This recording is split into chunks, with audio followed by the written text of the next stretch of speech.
Have you noticed how in relationships, right, between a male and a female, two people who love each other, two people who have created memories together, two people who have sacrificed a whole lot of things so that they can be together, two people who have spent so much time together. Have you noticed what happens when the other person cheats? The other person completely feels rejected and hurt by the actions of the other one, of the other person. So, what do? They withdraw themselves from that person.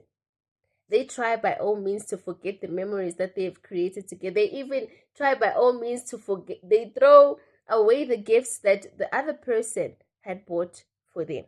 That is human love. Human love is selfish. Human love has conditions. But today, I want to speak about unfailing love, the love of God.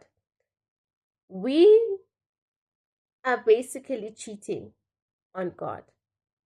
We are prostituting ourselves to other things, to things like lust, to things like money, a job, relatives, friends, food, all these other things that when we are in need of, we completely forget God and go and seek other things and seek other people to get those things.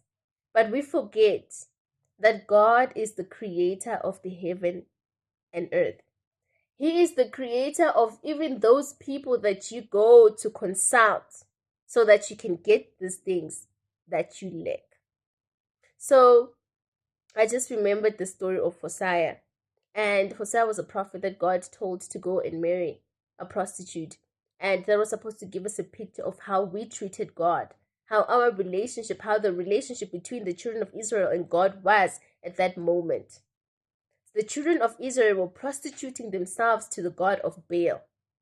So Hosea was a representation of who God was, and the prostitute was a representation of the children of Israel. And in our case, we are the prostitutes because we are still prostituting ourselves to all these things that God can provide. We forget that all these things that we need are found in Him. So, who was the god of Baal? So, the god of Baal was known for fertility and he was known to produce crops. And it's so sad because when I look at the times of today, people lack money, people lack food. Where do they go? They don't turn to God for those things. They forget all the things that God has done for them. They forget all the things that God had given them. But now they are lacking and they feel like God is not good enough. They feel like God is not answering their prayers as soon as they want Him to answer those prayers. So they go. I'm talking about today. There are people still going to shrines. There are people still going to these false prophets to seek for help. We are still worshiping the god of Baal, and we don't even realize it, that we are worshiping the god of Baal. And as I read the definition of who Baal was, it says that they worshipped Baal in sensuality, prostitution, and in harming themselves. These days, when people don't get what they want, when you find yourself in a very compromising place whereby you are led to depression or anxiety, whatever it is that you are feeling, people hurt themselves, people turn to suicide. That is worshiping the god of Baal. And we do not even realize it. I do not know how we can turn away from a God that has proven countless times that He loves us, that He will do anything. He literally came,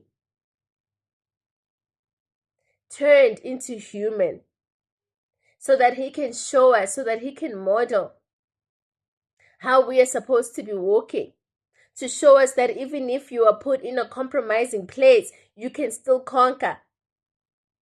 He was put in a compromising place, faced the cross so that He can die for us. He went through that pain. None of us can go through what Jesus went through, but we still prostitute ourselves. We are still prostituting ourselves. Why are you prostituting yourself? Why have you quickly forgotten who God is? Ask yourself this question. Really search, look around you. What are the things that you have replaced God with? Why are you not loving God? Because he says that in Hosea 6:6, that I want you to show me love, not offer me sacrifices. He wants you to show him love more than you will serve in church, more than you will stand on the pulpit, more than you will scrub those floors. He wants you to show him real love. He wants you. And then he continues to say, I want you to know me more than I want your offerings. He wants you to know him, to have a relationship with him, more than you will preach the word of God on Sunday standing on that pulpit, more than you will evangelize. He wants you to know him, because if you know him, you will do all these things effortlessly. So what are we doing?